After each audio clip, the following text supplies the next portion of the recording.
நாம் தமிழர் கட்சியிலிருந்து விலகிய காளியம்மாள் அடுத்த கட்டமாக எந்த கட்சியில் இணையப் போகிறார் என்பது மிகப்பெரிய எதிர்பார்ப்பாகவும் அதே சமயம் கேள்விக்குறியாகவும் நீடித்து வருது. இது தொடர்பாக காளியம்மாளிடம் நிருபர்கள் பலமுறை கேள்விகள் எழுப்பிய போதும் நிச்சயமாக உங்களுக்கு தகவல் தெரிவிப்பேன், பொறுத்திருங்கள் என்றே பதில் சொல்லி வரார். சட்டமன்ற தேர்தல் நெருங்கிவிட்ட சமயத்திலும் காளியம்மாள் ஏன் தனது முடிவை அறிவிக்கவில்லை என்பதற்கு பின்னணியில் பல ரகசியங்கள், தகவல்கள் இருக்கு. இது பற்றி ஜெம் தொலைக்காட்சி வழங்கும் சிறப்பு செய்தி தொகுப்பை தற்பொழுது பார்க்கலாம்.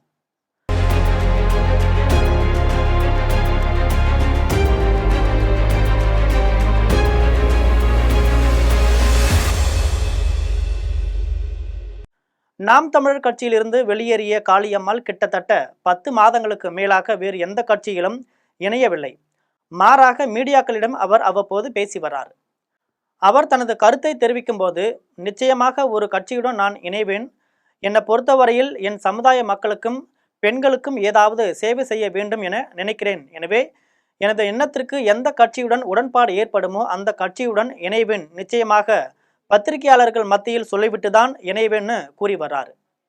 இருந்த போதிலும் காளியம்மாளை பொறுத்தவரையில் திரைமறைவில் கடந்த 3 மாதங்களாக அதிமுக, பாஜக, தமிழக வெற்றிக் கழகம் ஆகிய 3 கட்சிகளுடனும் பேச்சுவார்த்தை நடத்தி இருக்கிறார். இதுல அதிமுகவுடன் உடன்பாடு ஏற்படவில்லை.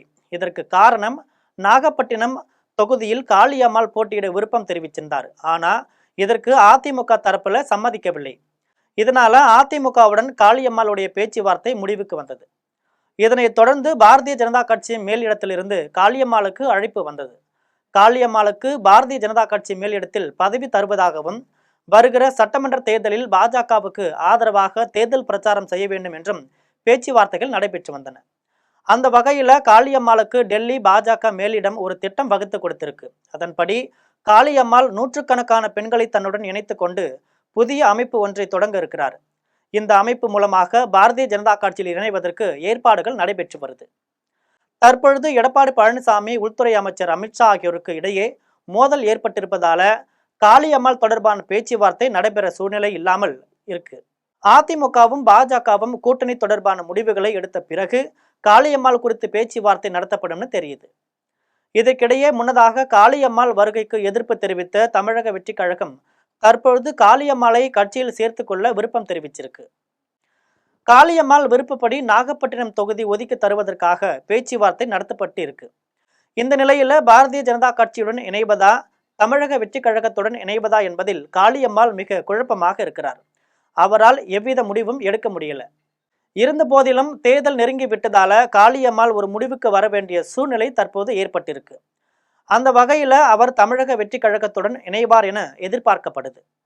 இதற்கு முக்கிய காரணமாக ஏற்கனவே பாரதிய ஜனதா கட்சியுடன் இணைந்த சரத்குமார், விஜயதாரணி போன்றோருக்கு கட்சியில் முக்கியத்துவம் தரப்படல. தற்பொழுது அவர்கள் இருவருமே அரசியலில் பின்னடைவை சந்தித்திருக்காங்க.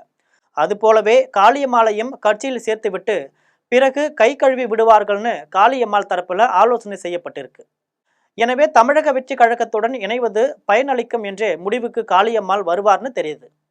தமிழக வெற்றி கழகத்தை பொறுத்தவரையில தற்பொழுது நாஞ்சில் சம்பத் தேர்தல் பரப்புரைக்காக தேர்ந்தெடுக்கப்பட்டிருக்கிறார். அதே போல பெண்கள் மத்தியில் காளியம்மாள் தேர்தல் பரப்புரைக்காக பயன்படுத்துவார்னு தெரியுது. இதன் நிமித்தமாக காளியம்மாளுக்கு மகளிர் பிரிவில் தலைமை பதவி வழங்குவதற்கும் பேச்சுவார்த்தை முடிவுக்கு வந்திருக்கு. ஜனவரி 3வது வாரத்தில் தமிழக வெற்றி கழகத்தில் காளியம்மாள் இணைவது பற்றிய தகவல் வெளியாகும்னு தற்பொழுது தகவல் தெரிய வந்திருக்கு. இது போன்ற அரசியல் பின்னணி செய்திகளை தெரிந்து கொள்ள ஜெம் தொலைக்காட்சியுடன் தொடர்பில் இருங்கள். நன்றி, வணக்கம்.